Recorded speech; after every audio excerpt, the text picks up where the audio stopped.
Hi, my name's Dee and welcome to Sunchild Tarot. Now this is a general reading taking in the effects of the total eclipse. Now this is a fairly big event compared to some of the events that have happened in 2020. It's not an enormous event, but it is setting the stage for an enormous event with the great or grand conjunction of Jupiter and Saturn coming up on the solstice. It is a total eclipse, so it does have extra whammy. I mean, an eclipse is an eclipse, but the fact that it's total has that little bit of extra whammy. Now, I've covered, with astrologer David Fischer, I have covered the astrology of this total eclipse in some detail in a show that we've called 2020 season finale, which link for which will be down in the description. This is a general reading. I am looking at the energies, but I am looking for your sign. It's the same intro for everybody, timestamp as normal. So what's your sun, your moon, your rising? This I'm using oracle cards rather than a tarot Celtic cross this time, because this is a time for setting priorities. This is a time for working out how to manifest the next timeline that you want once we have the grand conjunction cycle change into the air signs. You either know what that means or it doesn't, but basically December the 21st, really big aspect coming up, sets the stage for the next 20 years and for the next 200 years and quite possibly 800 years, again refer to the 27 grand season finale. But what I will cover is the angels and demons that are looking after this. We have Michael, who represents, fertility, fruitfulness, unity. So there is a push towards coming together. And also what we set into motion now will hopefully get bigger. Now that has a good side and a bad side, because the two Goetic spirits that rule this decan, we have Renove, who is a favourite of mine. Astrologically, he can represent slavery, but magically, Renove is, I feel like I'm being rude, but he's hideously ugly and absolutely and utterly charming. You've heard me talk about him before if you've watched my readings before. He was a demon that went around the medieval world spreading peace and diplomacy wherever he went. You know, so he shows that no matter what the obstacle is, i.e. the hideous ugliness, it can be overcome by his charmingness. That a solution can always be found. Now, he rules this, if I remember correctly, by day. Let me just double check that. I'm sure it's by day. Yes, and by night, then Andras is the Goetic spirit in charge of that decan. Now, Andras astrologically, I'm sorry, I'm saying it with that little roll of the R because his name reminds me so much of Zathras of Babylon 5. But Andras astrologically represents folly. So it means that we are called upon to take great thought in what we are planning to do, because whatever plans we set into motion will be fruitful. Andras also is a warmonger spirit. He enjoys bloodshed for the sake of it. So you have that really obvious choice. Unity, as represented by Michael and Renove, or division, as represented by Andras. So whatever you're doing, I would say it's a good idea to make sure that your plan involves people coming together rather than drawing a battle line and go in charge. You know, there's because that will help set up, either way will help set up the energies ready for that Jupiter-Saturn conjunction. As I say, I discussed it a lot further in the 2020 grand season finale. So, season finale, sorry, no grand about it. So general reading rules apply. It's not really a predictive reading. I'll be using tarot to clarify the oracle cards. But what we are doing is looking at the energies that we could use, or if I dare use the word should, that we are advised to use to send your energy forward to create the best timeline for not just you, but for you and yours. And that's the important thing that I want to draw out, certainly with Mihail and Renove, giving that message of unity. This is not just for you, this is for you and yours. What you set into motion now affects more than just you. No shit, Sherlock.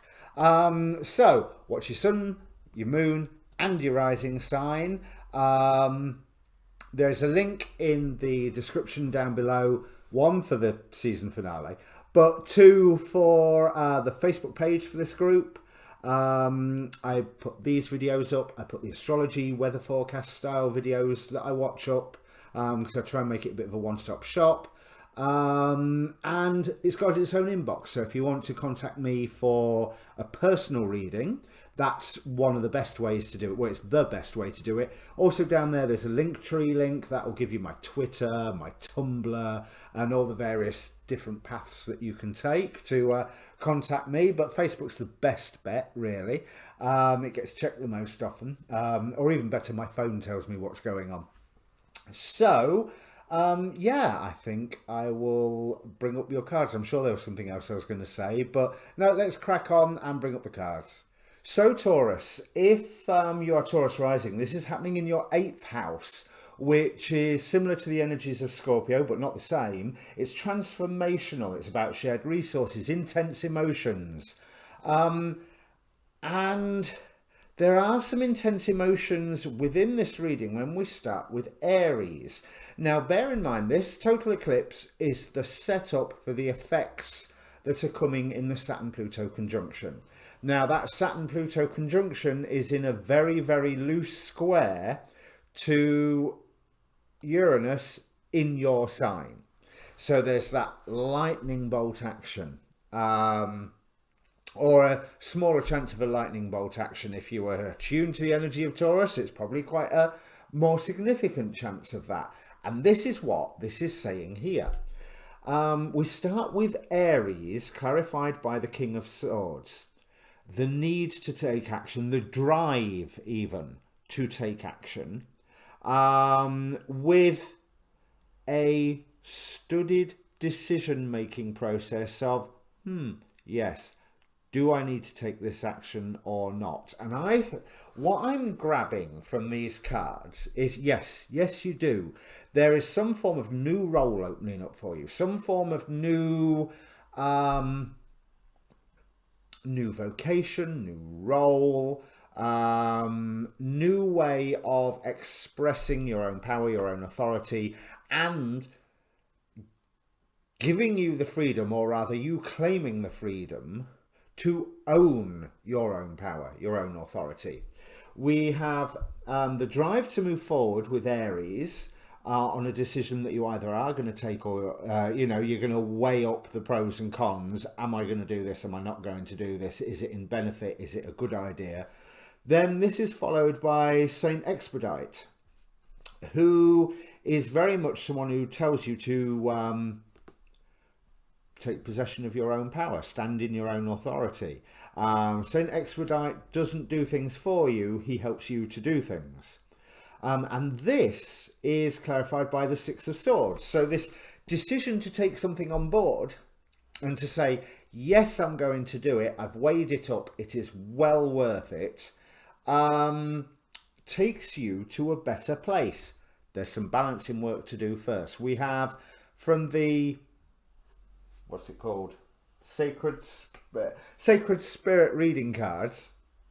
Yeah, that's the right one. We have card number 14, so reduces to a 5. There's that challenge, that growth. Energy signature, the past is in the present, and that is clarified by justice. So it's almost, it's either there's something that you need to clear up in order to move forward, or the moving forward is clearing something up from the past and giving you that whole new direction. Because, and the reason I go with this is we have, well, two cards. You may have seen me struggling, do I take that second card or not, in the shuffle video. We have card number 33, master number, of course. Discover your superpower, access 100% of your mojo. And then beneath that, card number 1. You know, the primary, you can't get much forward motion than the number 1. And that is the call. Honor the whisper of your soul. So there is a whole new role being introduced to you. There is a new calling, a new something for you to do, which enables you to express your own authority, enables you to literally steer your own destiny here. And I think that this is something that there's a chance that this is something you've always wanted to do, or this chance, when it opens up to you, you realize it is in line with, in harmony with, something that you've always wanted to do, stroke be, stroke, you know, whatever role it is that you're wanting to assume. Now, I got all of that from the first 4 cards. Let me read, because I'm still learning these Mists of Avalon oracles. Let me just read what Merlin says. And then, you know, it's a double whammy here. The message from the Merlin card. An important new role awaits you. You are being asked to create your own kind of magic and bring it into the light. Take the risk and accept the challenge. You are well prepared for manifesting your vision into reality. So that the past is in the present. That's a double edge. It's not just the, oh my God, I've got past traumas and hang-ups and issues that I need to get rid of. No, it's the, this is what I have been building towards. This is what I have been constructing. This is how I've been shaping myself. This is why I've been facing my past traumas and issues and, you know, what hang-ups and what have you, in order to put me in this position. And so here, the past is in the present. I don't feel bad about that at all. And this Justice card also, the only way, I don't even feel like there's an atonement. I don't feel like it's necessarily setting right some huge injustice. I just feel like it is the appearance of something logical, something that it's only right that this new role appears for you. The best way I can sum that up is saying it's about time. It's about time you started this. Let's see what else Merlin's got to say. When your intentions and actions are aligned, magic happens. So blah blah blah stuff about Merlin. But there's, first thing what I did know is apparently he is the son of a dark angel. So it doesn't matter whether the past is good or the past is bad. Moving forward, you are creating something good, either due to a good past or due to a bad past. It doesn't really matter what the past was. But certainly I get the impression that if there is a bad past, you've dealt with a lot of it. And this new role that you may well surprise yourself how much you excel at it is something that you thoroughly enjoy, probably always wanted to do, or at least when you start doing it, you'll go, oh my God, I've always wanted to do this. I didn't realize it would be like this. This is exactly in line with what I wanted the world to feel like. And of course, with number 9, there's that rebirth imagery coming through. And then finally with Merlin, 4 of Vessels, King of Vessels. So you are emotionally okay with this. It's not just you are working to be emotionally okay with this. You are emotionally okay with this. It's almost as if that brings that, this is the final step in making everything emotionally okay with your role in life, the way you are expressing your authority. And with the Four of Vessels, it's saying listen to your guidance. Now, there's a definite, all of these cards, it's time to act, make the decision, grab the offer when it comes. You've been building up towards this, and this is where you will excel. Notice, if a door opens, go through it. That's the point of the door. That is beautiful, Taurus. Now, the bit I forgot to say at the start is obviously like, share and subscribe. But yeah, there will be more readings, and I've mentioned the season finale show that we've done for 2020. So yeah, this is great, Taurus. Now, go watch your Moon and Rising. Cheers.